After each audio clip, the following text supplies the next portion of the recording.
Hello, everyone, and welcome to More Than Mindfulness.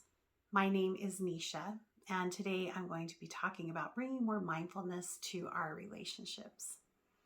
I remember one beautiful spring morning, I woke up and went out first thing to sit on my deck, which is one of my favorite places. And the sun was shining. You had that smell in the air of things blooming, that smell that only comes in the spring. And I was reading an inspiring book. I read a few chapters. I did a short meditation. I offered a little prayer, and I just felt centered and full of gratitude and joy and love and goodness. And I was looking forward to having just an amazing and productive day. Then I opened up my laptop to begin working. And first thing, I received a difficult email from someone. And instantly, my peace was hijacked. And I was flooded with negative emotion. And I remember just feeling so incredibly frustrated that I had been intentional about centering myself and setting up a good day. And I was just baffled and frustrated at how so quickly it had been ruined by another human being. Relationships are often the source of our greatest joy and our greatest pain. It is in relationship to others that the greatest learning about ourselves takes place. It is often where our fears and our insecurities, our traumas, our judgments, our rigid belief systems, and our unconscious narratives are manifest. We are going to be affected by people, and we are going to affect others. Sometimes we can use apathy as a protector and kind of shut ourselves off, pretending like we just don't care. No one can bother me. But closing our hearts and being unaffected also shuts us off from connection, and that's never the answer. We have to accept and allow that feelings are created in us, both good and bad, by the words and actions of others, and that is okay. We can't necessarily control our immediate responses to other people, but mindfulness in our relationships is learning to consciously choose our response to those feelings by focusing on what we can control, which is our own thoughts, feelings, and behaviors, and allowing our interactions with others to really teach us about ourselves. It is our ego or our false self's tendency to want to blame other people for our negative reactions and difficult feelings. If I can horribilize the other, I can avoid taking accountability for my responses and justify my thoughts, feelings, and behaviors toward them because, they deserve it. We give our power away and feel like a victim to other people's unconscious behaviors. It takes practice and intention to feel our feelings and to look inward and see where they're coming from instead of just our natural instinct, which is to look outside of ourselves for someone or something else to blame. Learning to self-regulate and hold on to our sense of self when we are in relationship with other people is difficult. And oftentimes, the more we care about the other person or the more important the relationship is to us, the harder it is to hold on to our sense of self. Self-regulating is one of the most important things we can do to have close and healthy relationships. The opportunities for awareness relationships present are endless, and today I'm just going to touch on a few that have been powerful in my own life. The first is developing awareness around the importance of boundaries. What's mine and what is theirs. For a long time, I felt responsible for other people's reactions to me. If they didn't like me, if they felt threatened by me, if they criticized me or had any negative response to me at all, I felt like it was my responsibility to change or to work harder or to prove to them that, I'm a good person and that I'm likable. And my sense of self was reflected back to me by how I was perceived by others. An important boundary I had to set for myself is that other people's opinions are none of my business. I try to always be open to feedback when it is given with the intent to help me or because someone cares about me. But I try to set a boundary on feedback that is given in an effort to tear down, judge, or simply be critical. I have found that sometimes it is necessary for me to pull back from a relationship or limit my exposure to an individual, even if just for a time, or sometimes to cut it off completely when another person will not honor the boundaries I have created for my well-being. And this is a very rare occurrence, and it's always really hard. Setting boundaries and taking accountability for my own centeredness has improved my relationships. It's made them more authentic and connecting and helped my heart to be more open I'm no longer trying to control other people's responses and reactions to me to regulate my own sense of self. For many years, there was an individual in my life whose approval I was always seeking. I tried to say the right things around them. I could sense that they wanted me to be a certain way that really wasn't congruent with who I am because they considered it the right way, and I wanted them to think well of me. And it was hard for me to handle the invalidation I felt from them when I was more genuinely me. I could sense that my authentic opinions and feelings made them feel uncomfortable, and that really dysregulated me. We had a really strained relationship, and I think both of us felt pretty critical of the other. It wasn't until I set a boundary in my own thinking and stopped seeking their approval that our relationship actually improved. I showed up as me and started letting them know who I really am. And it was challenging for them and often uncomfortable for us both. But ultimately, it has led to more closeness, and I'm more at peace in their presence.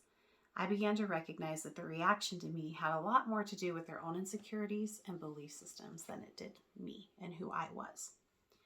Relationships are also powerful indicators of things we have created an identity around, or maybe an area we have unhealed traumas.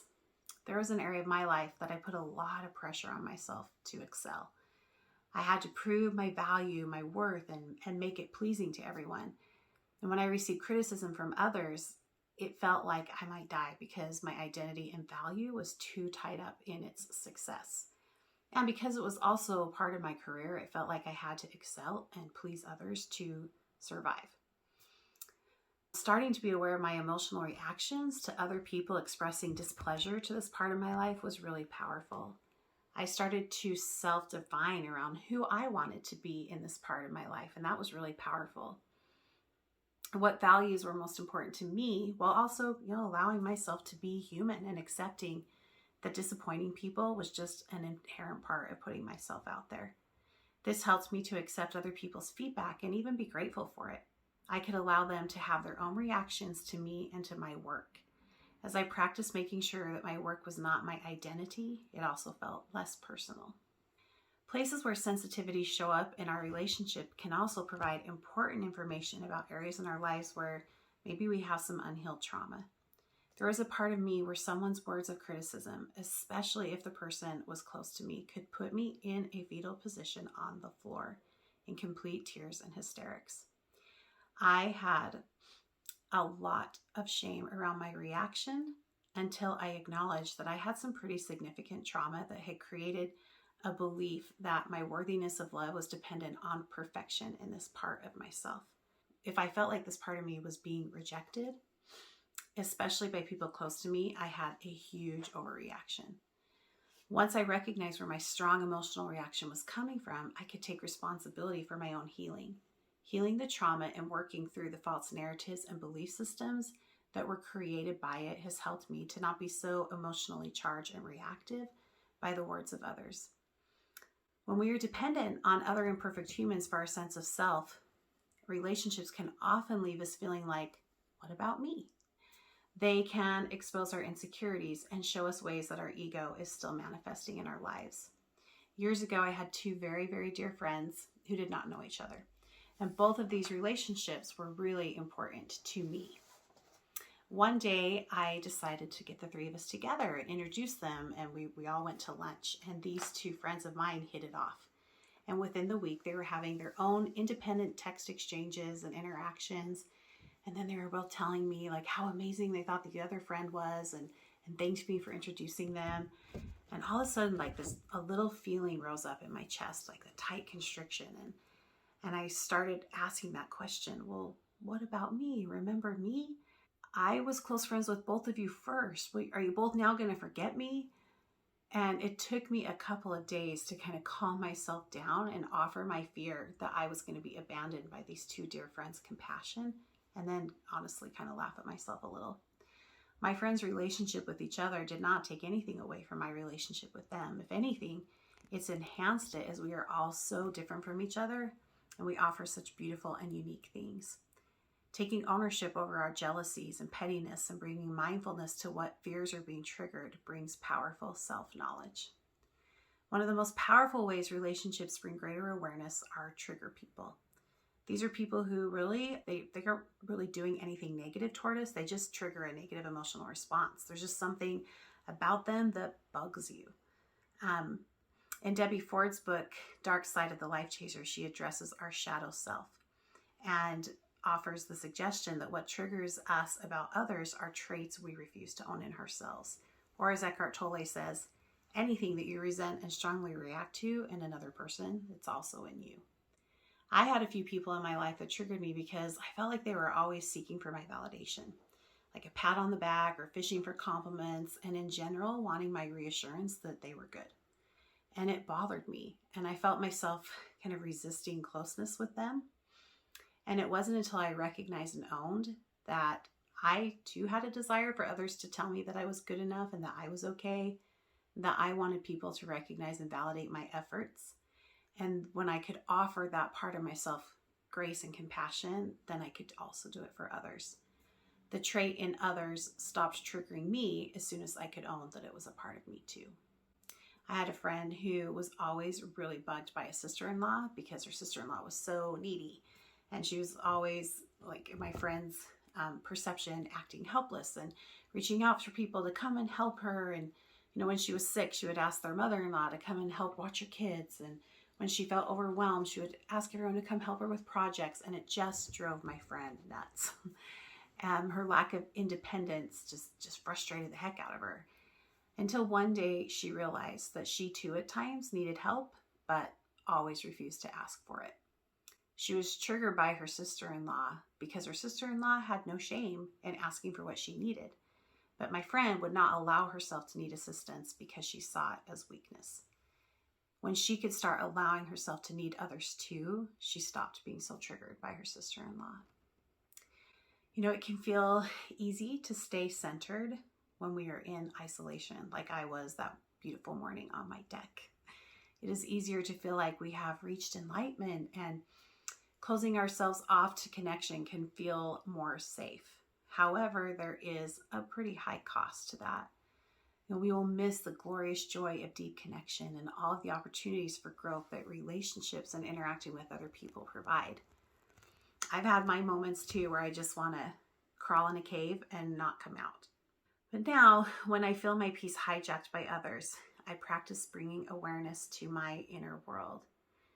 After allowing my emotional response, I take a deep breath and ask myself, what does my reaction to this person have to teach me about myself? I have developed more true self-knowledge from the difficult relationships in my life, from my trigger people, than I have from reading the best books. This incredible learning, however, only happened when I stopped blaming others and labeling people as difficult or terrible and brought awareness to what was happening inside of me. There really is like a sacredness to the work that happens inside of us as we journey in relationship to others through life. We stop thinking of people as the other and start saying, me too. It is the only way to experience the essence of Namaste, which means the divine within me honors and sees the divine within you.